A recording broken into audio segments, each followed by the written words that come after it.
Okay, now that all of those slots are cut, I want to show you another existing mold. And this mold, as you see, has been cut down. It's not this huge size, so it's cut down just so that it doesn't weigh so much. So I've used this one as a pattern, and I've traced the dimensions onto the mold that we're building. And so I'm going to go over to the bandsaw and cut out this smaller shape so that we can then put the mold together.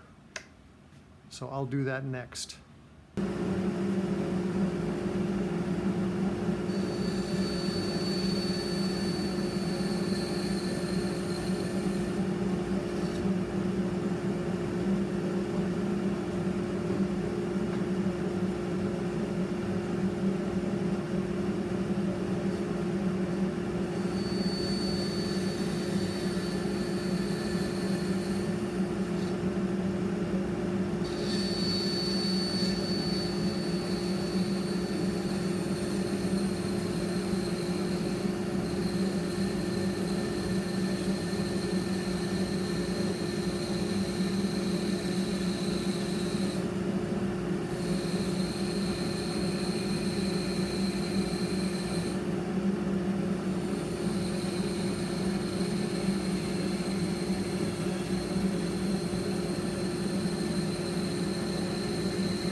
So now both halves of the mold are cut down.